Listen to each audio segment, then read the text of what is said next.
할렐루야, 할렐루야. 오늘도 여전히 예배자의 믿음과 마음으로 하나님 앞에 나와 예배를 드리는 우리 모든 성도님들 심령 위에 우리를 잘 되게 하시는 하나님의 축복이 임하시기를 주님의 이름으로 축원합니다. 가슴에 손을 얹고 우리 자신을 이렇게 축복하겠습니다. 나는 말을 지혜롭게 잘하는 사람입니다. 나는 말을 지혜롭게 잘하는 사람입니다. 나는 잘 되는 사람입니다. 나는 잘 되는 사람입니다. 할렐루야. 아멘. 이런 은혜가 있기를 바랍니다. 여러분들은 말을 얼마나 잘 하시나요? 우리 살면서 말 한마디가 얼마나 중요한지, 말 한마디로 천냥빚을 갚는다 하는 말이 있죠. 얼마나 이 한마디 말이 중요한지를 잘 알려주는 말입니다. 사람의 말 속에는 자신의 생각이 담겨져 있고 마음이 담겨져 있고 또 자기의 계획이 또 소망이 비전이 고스란히 담겨져 있습니다. 그래서 이 말을 통해서 내 마음이 내 생각이 내 비전이 내 꿈이 내 희망이 드러나고 다른 사람에게 전달되고 공유되고 함께 나눌 수 있게 되어지는 것이죠. 그래서 이 말을 통해서 상대방의 생각과 비전과 소망과 또 그의 심리 상태를 우리가 알 수 있게 됩니다. 그런데 그 말을 똑같은 말이라도 어떻게 하느냐에 따라서 말의 가치가 달라집니다. 품격이 달라집니다. 또 심지어는 뜻과 의미도 달라질 수 있습니다. 그래서 우리말에 아다르고 어다르다 그렇게 말을 하기도 하지요. 같은 말이라도 어떻게 하고 어떻게 전하느냐에 따라서 전혀 달라진다는 겁니다. 그래서 늘 말을 잘하는 것이 중요합니다. 저는 특별히 목회자로 말을 많이 하기 때문에 말을 잘하고 싶어요. 그런데 제가 말을 그렇게 잘 하지를 못합니다. 말하는 게 어려워요. 그래서 친구 목사님들을 만나고 동료 목사님들을 만나서 같이 이야기를 할 때도 다른 사람들처럼 말을 그냥 편하게 쭉 잘 하지를 못합니다. 그래서 저는 주로 듣는 편을 택하곤 합니다. 근데 그 주변의 친구들, 목사님들 중에 보면 말을 잘하는 분이 있어요. 어떻게 그 말을 술술술 잘하는지. 그 잘 하는 말도 그냥 편하게 그리고 그냥 술술술 말하는 것 같은데 그 말이 논리정연하고 그래서 상대방을 설득시키고 이해시키는 그런 그 목사님들을 보면 야, 참 부럽다 하는 그런 생각들을 많이 갖게 됩니다. 어떤 사람들을 만나서 그리고 그 사람들과 함께 이야기를 하면서 특별히 특별한 사람을 만날 때 그 사람을 만나서 어떻게 내 말을 전해야 저 사람이 내 말을 잘 알아들을까? 또 받아들일까? 또 내 말을 가지고 저 사람을 어떻게 설득을 시킬까? 그런 그 생각과 마음을 가지게 됩니다. 이 특별한 사람을 만나고 또 내가 특별한 계획을 가지고 있습니다.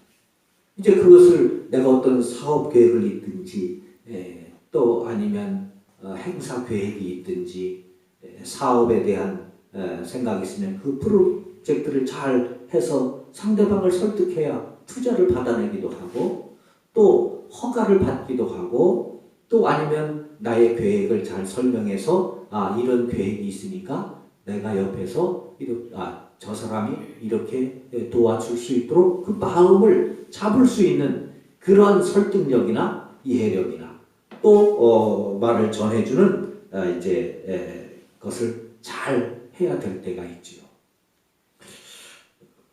또 어려운 부탁을 할 때는 이 말을 어떻게 해야 상대방이 잘 듣고 내 부탁을 받아줄까 하는 이제 그런 생각을 고민을 하게 될 때가 있습니다. 오늘 본문에 나오는 나단이라고 하는 선지자가 바로 이 그 말의 이 고민, 해야 될 말은 있는데 이 말을 어떻게 해야 되나, 그리고 이 말을 어떻게 해야 상대방이 내 말을 잘 듣고 그 사람이 마음을 바꿀 수 있을까, 그 사람이 삶을 바꿀 수 있을까 하는 고민에 빠지는 것을 볼 수가 있습니다. 나단이라는 뜻은 주는 자라고 하는 뜻입니다. 그리고 이 나단은 하나님의 말씀을 전하는 선지자입니다.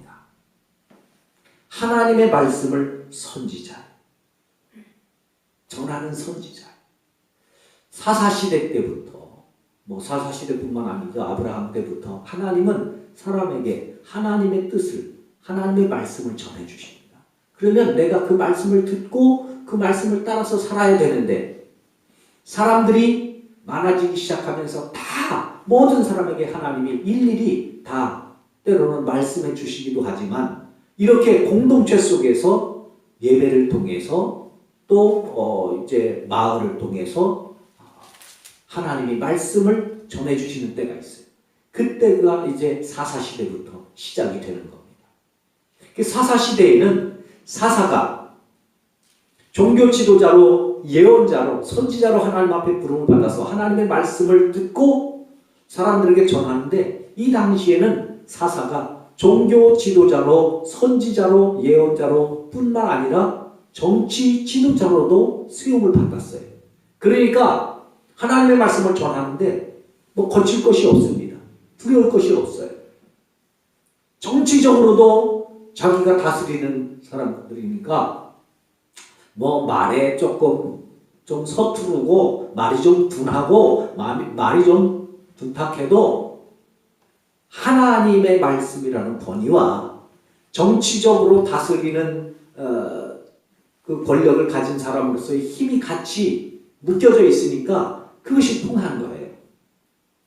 그런데 그 사사시대가 끝나고 이제 사울시대부터 왕정시대가 됩니다. 그러니까 이제부터 종교와 정치가 분리되는 거예요. 정치적인 다스림은 왕이 다스리는 거고, 하나님의 말씀을 전하는 것은 이제 선지자들이 전하는 겁니다. 그런데 이 사울 때만 하더라도 마지막 사사로 세움받은 사무엘이라고 하는 아주 큰 거성이 있었어요. 사무엘은 아주 우리가 지금도 너무나도 잘 알고 있는 위대한 선지자 아니에요. 그러니까 사울이 비록 왕이지만 이 사무엘의 영적인 카리스마, 또 지도력, 하나님이 세워주신 영적인 권위, 이런 것이 있어서 사무엘 선지자도 사울 왕에게는 하나님의 말씀을 아주 담대히, 강하게, 거침없이 전합니다. 그런데 2대 사울 왕조가 끝나고 2대 다윗 왕으로 바뀌면서 다윗 왕조가 다시 서게 되면서 이제는 달라지는 거예요.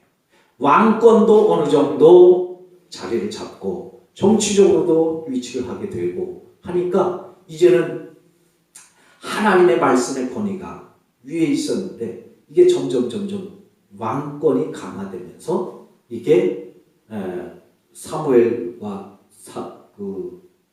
사울 왕의 시대는 거의 동급, 그래도 사무엘 선지자가 위에 있었지만 이제는 왕권이 점점 강화되는 그런 환경에 처해 있는 겁니다.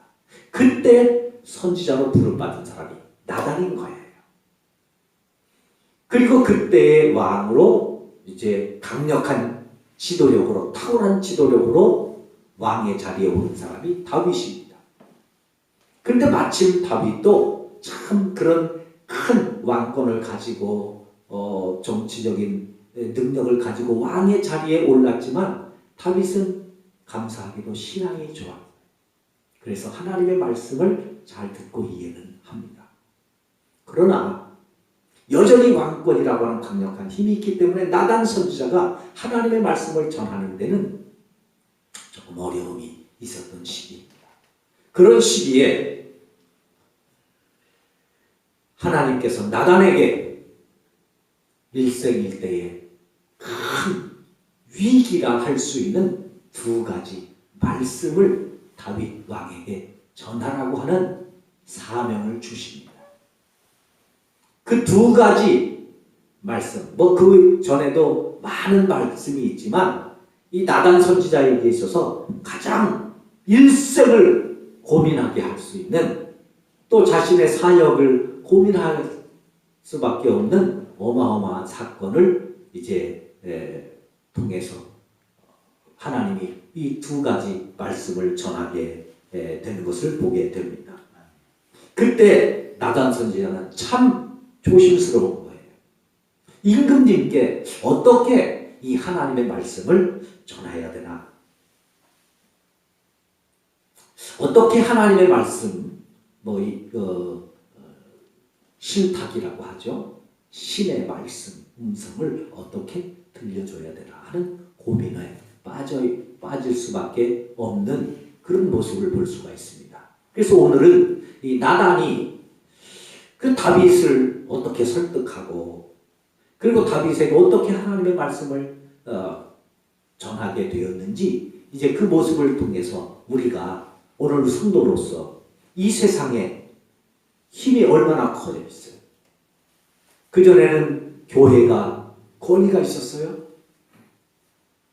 하나님의 말씀에 대한 권위가 있었어요. 근데 요즘은 세상이 교회를 인정하지 않습니다. 교회 인정하지 않는 건 괜찮아요. 하나님도 인정하지 않습니다. 그런 시대에 우리는 어떻게 하나님의 말씀을 전하고 복음을 전할 수 있을 것인가?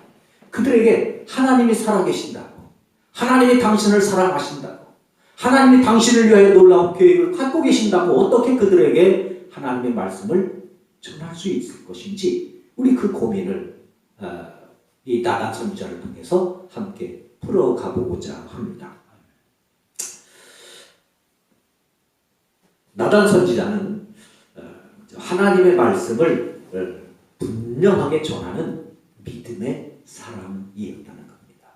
한번 따라해 보실까요? 하나님의 말씀을 분명하게 전하는 믿음의 사람. 그 중요합니다. 분명하게 하나님의 말씀을 전해 주었다는 겁니다. 나단이 선지자로 부름받아서 일생을 사는 동안에 아주 중요한 두 가지 고비가 있었다고 말씀을 드리죠. 한 번은 다윗 왕이 하나님께 좋은 일을 하려고 나단 선지자에게 상담을 합니다. 목사님, 제가 이런 계획이 있는데 어떻게 생각하세요? 기도해 주세요. 그럴 때 나단 선지자가 들어보니까 너무너무 좋아요. 다윗의 의도도 좋고, 또 계획도 좋고, 하는 일도 좋고, 그것이 하나님께도 영광이 되고, 그리고 모든 이스라엘 사람들에게도 유익이 되는, 시작부터 끝까지 모든 것이 완벽하게 좋은 뜻이었어요. 그래서 기꺼이 너무너무 좋은 일이라고 그렇게 하시라고 했는데, 그날 밤에 하나님 그거 하지 말라, 뒤집으시는 거예요. 이때 첫 번째 고민. 두 번째는 다윗의 집에 누구도 생각 못했던 심각한 하나님의 심판의 메시지를 가서 전하라. 쉽게 말하면 니네 집 망한다고 전해라. 그런 소식을 어떻게 갔어요? 아니, 제가 하나님 앞에 기도하는데 하나님이 저한테 만약에 음성을 주시는데, 마음을 주시는데, 저 장로님들 가정에 가서 장로님 집에 앞으로 이런 일이 생기는데, 쉽게 말하면 그런 거예요. 자식들이 죽을 겁니다. 사업 망할 겁니다. 하나님이 그렇게 말씀하셨어요. 그 가서 전하는 거예요. 제가 가서 설교할 수 있겠어요? 그 말을 전할 수 있어요. 이거 보통이 아니죠. 나단이 지금 그런 위기 속에 있는 거예요. 그 첫 번째 고비. 사무엘하 7장에 나옵니다.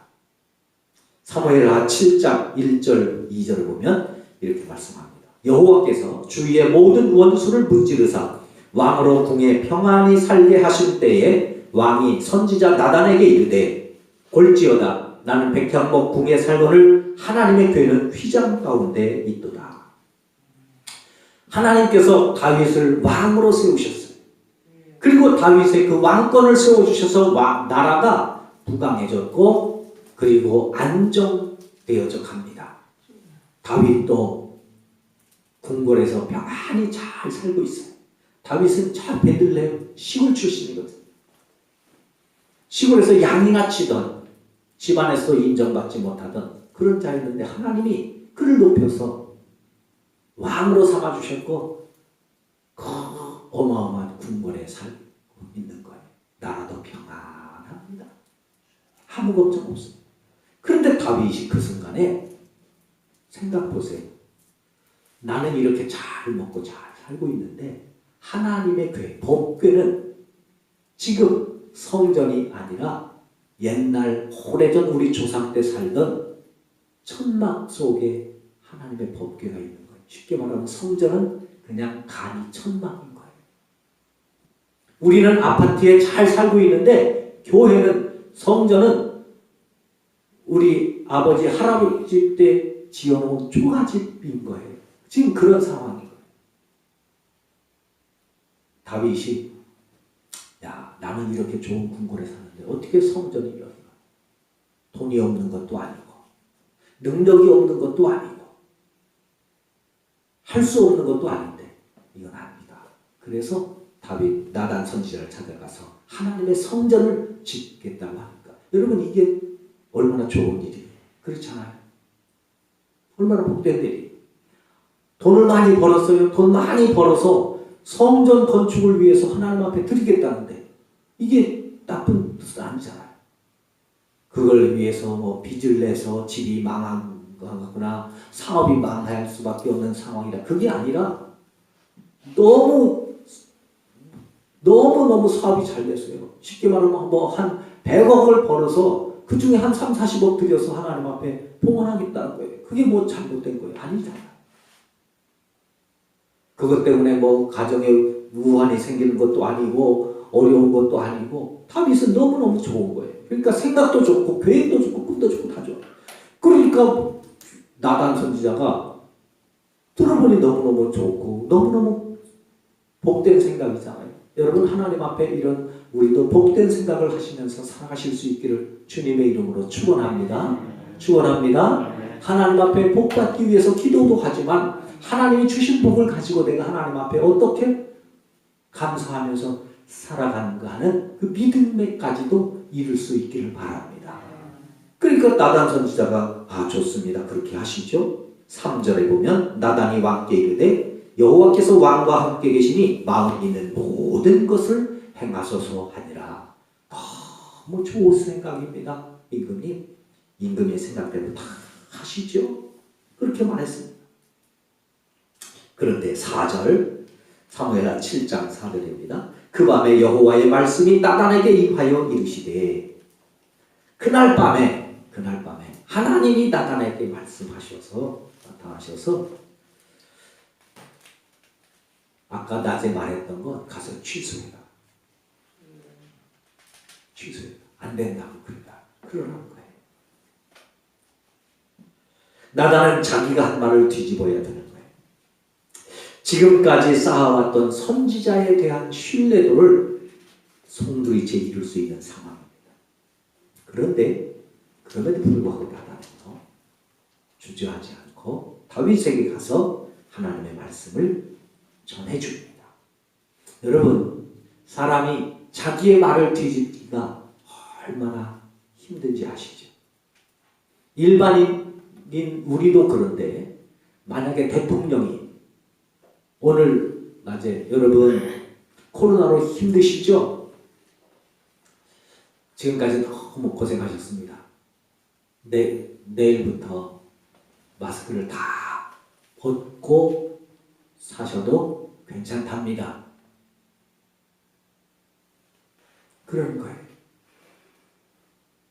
그래서 뭐 질병 청장도 나와서 이제 우리나라는 마스크를 다 벗고 살아도 괜찮습니다.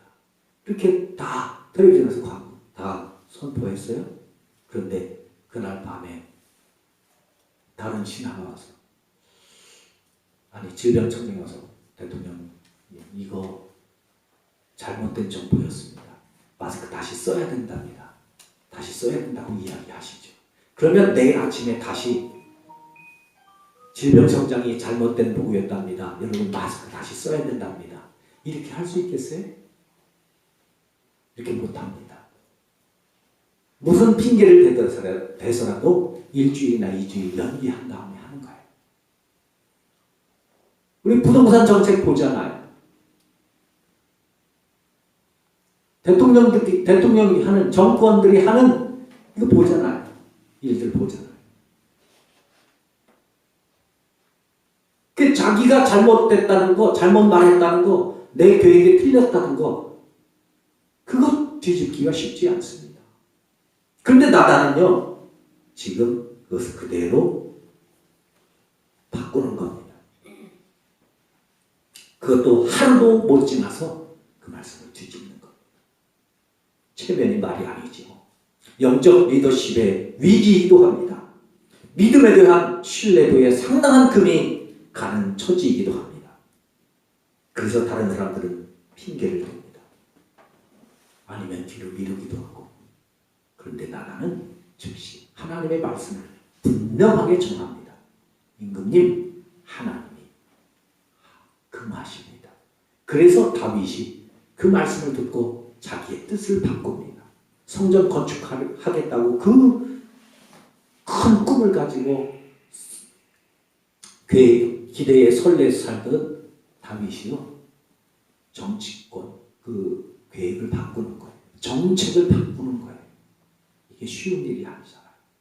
그런데 분명하게 하나님의 말씀을 그렇게 전하는 나단 선지자의 믿음이, 용기가 여기에 있는 겁니다. 나단 선지자의 두 번째 위기는 오늘 본문의 말씀 중에 나오는 것입니다. 오늘 말씀의 그 전 상황이 11장에 나옵니다. 무슨 상황이냐면 다윗이 이제 건축하는 것은 날아갔어요. 나라가 이제 평안하니까 할 일, 계획을 가지고, 좋은 계획을 가지고 진행하다가 그것이 지금 전혀 예상하지도 못한 것을 멈추고 난 다음에 다윗이 하루하루 살아가는 동안에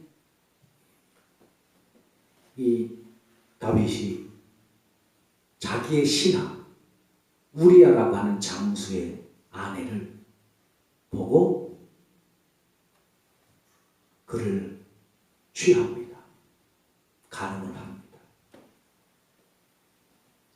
그런데 그것 때문에 그 부인이 임신을 하는 거예요. 그래서 다윗 왕이 들통이 날까봐 빨리 전장에서 전쟁하고 있는 그 장수 우리아 장부를 불러서 특별 휴가를 줍니다. 집에 가서 쉬고 가라. 왜? 그래야 그건 네 자식이다 이제 그럴 거 아니에요. 그런데 이 장수가, 이 우리아가 얼마나 충실한 장수인지 임금님이 불러서 특별 휴가를 주면 집으로 가야 되는데 집에 안 가고 궁궐 앞에 천막을 치고 거기 있는 거예요. 그래서 왜 그러냐 그러니까 내 동료들은 전쟁에서 목숨을 걸고 싸우는데 내가 어떻게 나만 혼자 집에 가서 특별 휴가를 즐깁니까? 아무리 임금님이 은혜를 베풀어 주셔도 제가 마음이 허락하지 않습니다. 그래서 집에 안 들어가는 거예요. 이 정도 충성스러운 신하입니다. 대단한 신하잖아요. 그 다윗이 그 계획도 드러나자 이제는 시간은 점점 가고 자기의 죄가 드러날 수밖에 없으니까 아주 사령관한테 명령을 내려서 그러면 전쟁을 하는데 전략을 짜는데 전략 실패한 것처럼 해서 우리아 장수가 전쟁에서 패해서 죽게 만들어 버려라 그렇게 하는 거예요. 그래서요 그 요압이라는 대장수가 우리아를 그렇게 해서 전략 실패인 것처럼 해가지고 우리아를 죽게 만듭니다.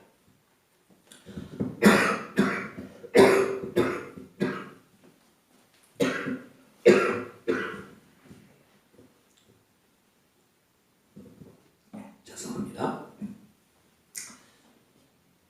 그런 다음에 우리아가 죽고 나니까 그 부인 미망인이 되잖아요. 미망인이 되니까 다윗은 그걸 이렇게 포장하는 거예요. 나라를 위해서 희생을 했던 그 장수의 부인이 미망인이 됐는데 더 불쌍하지 않느냐. 그를 왕비로 내가 맞아줘서 그의 가정을 내가 거두어주겠다. 여러분 얼마나 좋은 포장이에요. 나라를 위해서 몸바친 죽었던 희생했던 그 장수의 부인, 혼자 미망인으로 평생을 살아갈 수밖에 없는 그 여인을 왕이 거둬주는 거예요. 그렇게 포장이 되는 거예요. 그러니까 사람이요, 이게 말을 어떻게 하느냐에 따라서 상황이 완전 급변하는 거죠. 그렇게 해서 일이 잘 마무리되고 있어요. 지금 다른 사람들은 아무도 모릅니다. 몇몇 측근 몇몇은 알죠.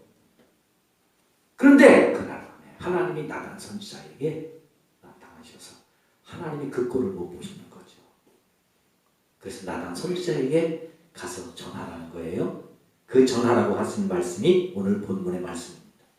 7절입니다. 나단이 다윗에게 이르되, 그러면서 하나님이 전하시는 음성을 전해주라는 거예요. 그 말이 뭐냐? 10절에 보면 이제 내가 나를 업신여기고 햇사람 우리아의 아내를 빼앗아 내 아내로 삼았은즉 칼이 내 집에서 영원토록 떠나지 아니하리라. 당신의 집에서, 당신의 집에 사람들이 몰려와서, 아니면 당신의 집에 자식들끼리 계속해서 죽이는 일들이 떠나지 않겠다는 거예요. 11절 여호와께서 또 이와 같이 이르시기를 보라, 내가 너와 내 집에 재앙을 일으키고 내가 내 눈앞에서 내 아내를 빼앗아 내 이웃들에게 주리니 그 사람들이 내 아내들과 더불어 백주에 동침하리라. 너는 은밀히 행하였으나 나는 온 이스라엘 앞에서 백주의 일을 행하리라 하셨나. 하나님이 가서 말씀을 전하는 거예요. 임금님 왕비들 있잖아요. 다른 사람들이 해가지고 대낮에 사람들이 다 보는 앞에서 왕비들을 다른 사람들이 다 자기 부인으로 삼아버리겠다는 거예요.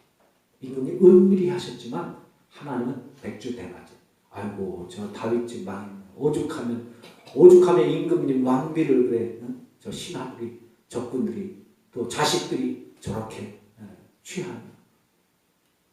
뭐 입에 담을 수 없을 만한 어마어마한 저주입니다.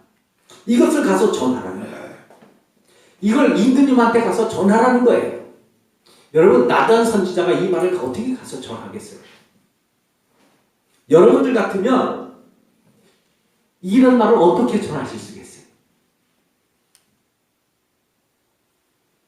지금 다윗은요, 자기의 그 잘못을 덮으려고, 자기의 죄를 덮으려고 그렇게 충성스러운 신하였던 우리아까지 죽인 사람입니다. 그러니까 자기 죄를 드러내는 사람은 어떻게 하겠어요? 다른 사람이 알고 있어도 말 못하는 거예요. 그 말하면, 아니 그런 충성스러운 우리아도 죽였는데 누군들 못 죽이겠어요? 나단 선지자도 예외는 아니지요. 그런데 나단 선지자는 하나님의 말씀이기에 그 받은 그 말씀을 가지고 다윗에게 갑니다. 그리고 하나님의 말씀이 분명하게 그대로 선포합니다. 오늘 본문에 나오잖아요. 요즘 우리 사회의 가장 큰 어려움이 뭘까요? 어른들이 사라지는 겁니다. 어른들이 없어지는 거예요. 어른들이 없어요. 요즘 젊은 아이들이 어른들을 보고 하는 말이 있죠? 꼰대라고 합니다. 어른이라고 안 하고 꼰대라고 한대요. 왜 어른이라고 안 하고 꼰대라고 할까요? 여러분, 어른은 뭡니까? 어른은 바른 말을 해주는 사람들이에요. 비록 바른 말을 해서 내게 손해가 돼도 바른 말을 해서 내게 피해가 와도 바른 말을 해줄 수 있는 것이 어른이죠.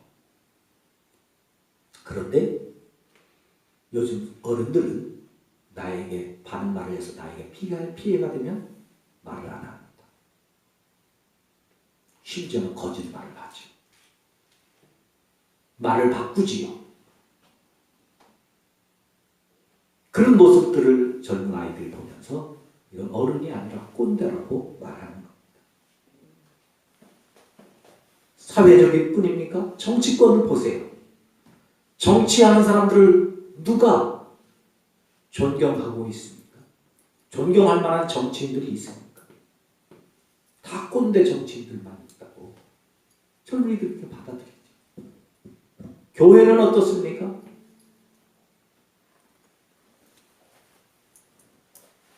교회도 예외가 아니죠.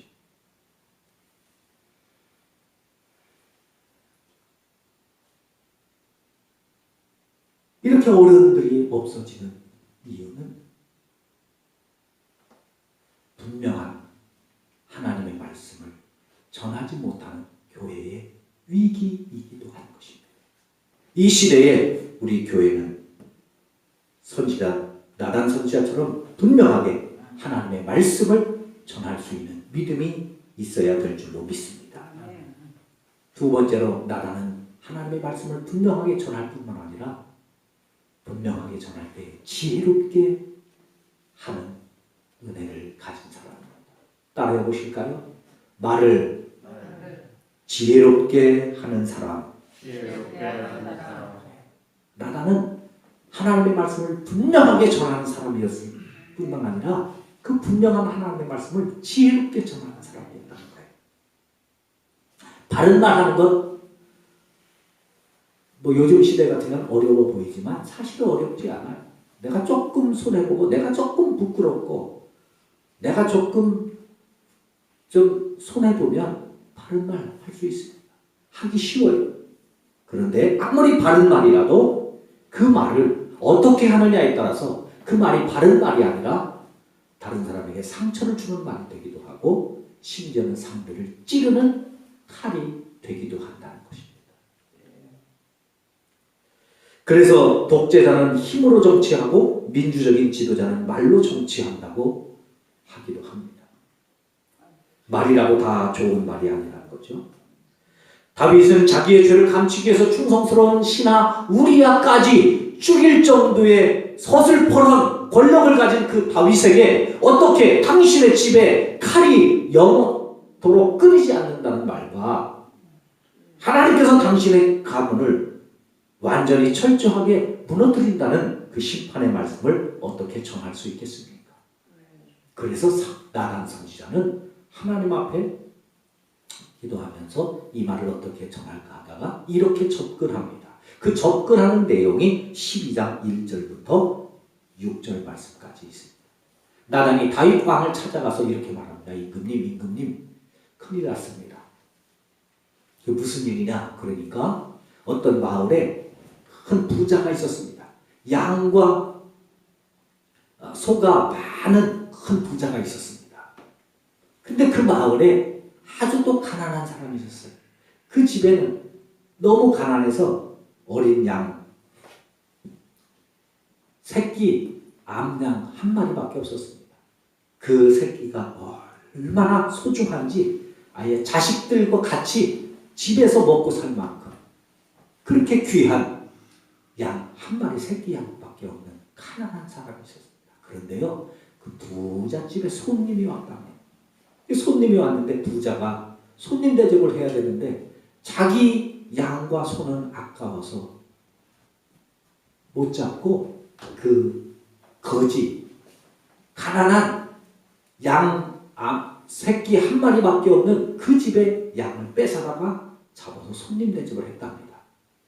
임금님 어떻게 생각하세요? 다윗이요. 이건 있을 수 없는 일이잖아요. 있을 수 없는 일이잖아요. 그 이야기를 듣고 5절에 보면 이렇게 말합니다. 다윗이 그 사람으로 말미암아 노하여 나단에게 이르되 여호와의 살아계심을 두고 맹세하노니 이 일을 행한 그 사람은 마땅히 죽을지라. 이 일을 행한 사람은 마땅히 죽을지. 그런 놈은 당장 죽여야 된다. 그런 말이지. 그리고 죽일 뿐만 아니라 죽는 것을 끝나면 안 된다.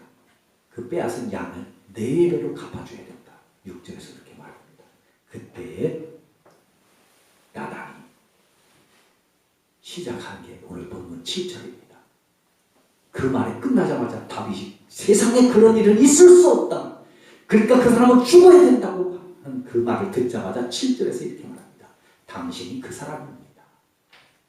하나님이요. 임금님이 그 사람. 임금님이 그 사람이래요. 다윗이 할 말이 없지. 자기가 생각해도 죽어야 된다는 사람인데 그게 나라니까 다윗이 할 말이 없죠. 이게 나단의 지혜였어요. 그래서 그 말을 듣고 다윗이 오늘 본문에 보면 13절에 다윗이 나단에게 이르되 내가 여호와께 죄를 범하였노라. 털썩 주저앉으면서 회개합니다. 그때 나단이 쓰마죠. 회개하는 임금님은 하나님도 용서하셨습니다. 할렐루야. 할렐루야. 여러분 이게 말의 지혜인 거예요. 이게 나단 선지자의 지혜인 거예요. 우리가 살다 보면 우리에게 죄를 짓는 사람들 누가 보더라도 비난을 받아야 되는 마땅한 사람들이 많이 있죠. 그런 사회를 향해서 그런 정치인들을 향해서 우리는 어떻게 우리의 목소리를 낼 수 있을까요? 우리의 목소리를 어떻게 내야 그 사람들이 우리의 말을 듣고 회개할까요? 그리고 사회 사람들이 보면서 아 그래 교회가 하는 말이 맞아. 교회가 하는 말이 옳지. 그렇게 그들의 지지를 얻을 수 있을까요? 오늘 우리는 그런 지혜를 나단을 통해서 얻으실 수 있기를 바랍니다. 그래서 말을 지혜롭게 할 수 있는 은혜를 우리가 받아야 합니다. 사랑하는 성도 여러분, 하나님의 말씀을 들으면서 우리가 해야 될 사명은 분명합니다. 하나님의 말씀을 전해야 합니다. 그런데 그 말씀을 어떻게 전하느냐는 더 중요합니다. 전도자도 마찬가지입니다. 전도를 하는 것도 중요합니다. 그러나 어떻게 접근하느냐는 더 중요합니다. 그래서 함께 배우셔야 합니다. 공부하셔야 합니다. 우리 교회가, 우리 성도들이 하나님의 말씀을 지혜롭게 바르게 전할 수 있도록 함께 기도하고 노력함으로 나단 선지자처럼 지혜로운 믿음의 사람들로 서서 우리의 말이 이 사회에, 이 시대에 수많은 사람들에게 우리의 말이 바르게 전달되어질 수 있도록 쓰임받는 우리 모두가 되시길 주님의 이름으로 축원합니다.